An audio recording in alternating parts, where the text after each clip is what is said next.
এখানে উপদেষ্টা বানাবে।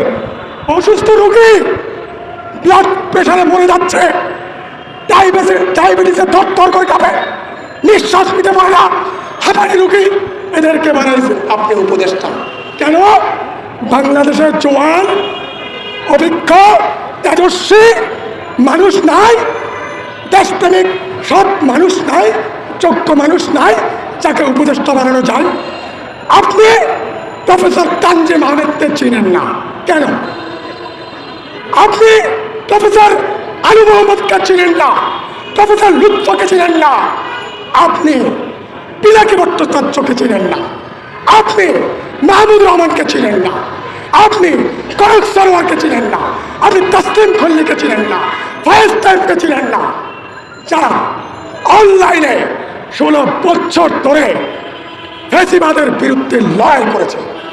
আপনি চিনেন না এই বাংলাদেশের সবচেয়ে বড় ভালো দেশপ্রেমিক সাংবাদিক নুরুল কবিরকেও আপনি চিনেন না।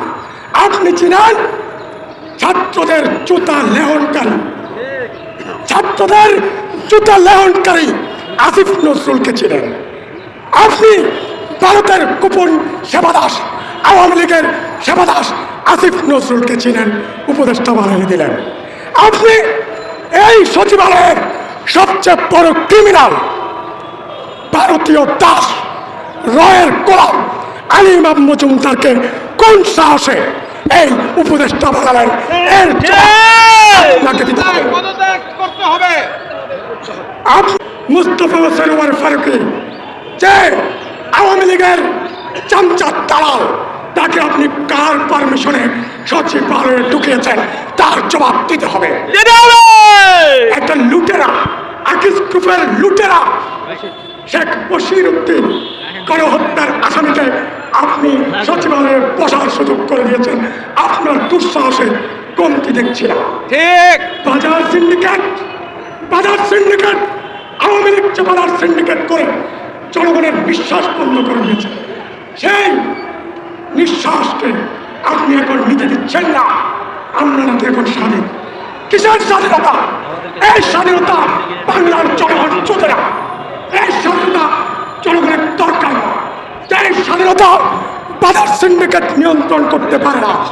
বাজার সিন্ডিকেটের হোতাদেরকে ধরে জেলে পড়ে না, বাজার সিন্ডিকেট ভাঙে না, এই স্বাধীনতা আমরা মানি না।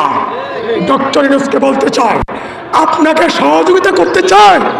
3 মাসের বেশি করেছি, আর কত করব?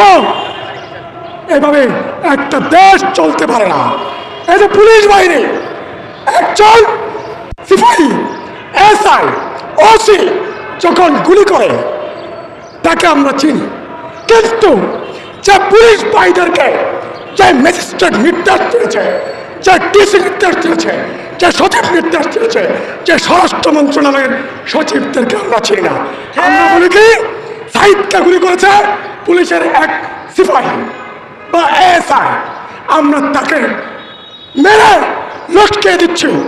কেন কেন আমরা কেন এই সচিবালয়ের ভিতরে যেসব গাদ্দার জাতীয় বেঈমান লুটেরা সচিবরা নির্দেশ দিয়েছে তাদেরকে কেন গ্রেফতার করার দাবি তুলছি না? ডিসিদেরকে, যেসব অমানুষের বাচ্চা ডিসি পুলিশকে নির্দেশ দিয়েছে গুলি করার জন্য, সে কয়জন ডিসি গ্রেফতার হয়েছে? কয়জন ডিসি, কয়জন ম্যাজিস্ট্রেট, কয়জন সচিব গ্রেফতার হয়েছে? সেটা জবাব ইউনূস সরকার আপনি দিতে পারবেন? পুলিশের উপরে ক্ষুব্ধতা দেখাবেন না। পুলিশ ব্রিটিশের আইনে চলে। পুলিশ, এই ব্রিটিশের আইন হচ্ছে শোষণের আইন। সেই শোষণের আইনকে আমরা 5ই আগস্ট লাথি মেরে ফেলে দিয়েছি। কিন্তু ডক্টর ইউনূস সরকার, আওয়ামী তুষার, আসিফ নজরুল, আলী ইমাম মজুমদার, বশির উদ্দিন, মুস্তফা সরোয়ার ফারুকী, ফজলুল কবির সহ এরকম কতগুলো আওয়ামী দালাল বসিয়ে দিয়ে আপনি জনগণের উপর অত্যাচার করছেন। কথা শেষ করছি। হয় বিপ্লবী সরকার আগামী 1 সপ্তাহের মধ্যে কায়েম করবেন, যাদের ব্যাপারে বিতর্ক নাই, ব্যর্থতা নাই, অযোগ্য না যোগ্য, তাদের কয়েকজনকে রেখে অফলাইনে অনলাইনে যারা 16 বছর যুদ্ধ করেছে, লড়াই করেছে খুনি হাসিনার বিরুদ্ধে, তাদেরকে নিয়ে বিপ্লবী সরকার গঠন করবে। যদি এক সপ্তাহের মধ্যে বিপ্লবী সরকার গঠন না করে তাহলে নির্বাচন দিবে।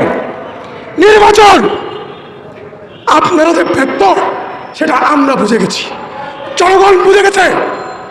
আপনারা এই সংবিধান বাতিল করেন নাই, চুপ্পু রাষ্ট্রপতিকে সরান নাই, আওয়ামী আমলাদেরকে সরান নাই, 630 জন খুনি লুটপাটকারী দুর্নীতিবাজদেরকে দেশ থেকে পালাতে সুযোগ করে দিয়েছেন।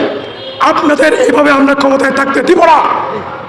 হয় বিপ্লবী সরকার নতুন সংবিধানের মধ্য দিয়ে দেশ চালাবে, হয় চুপ্পু রাষ্ট্রপতি থাকবে, না হলে আমরা থাকবো।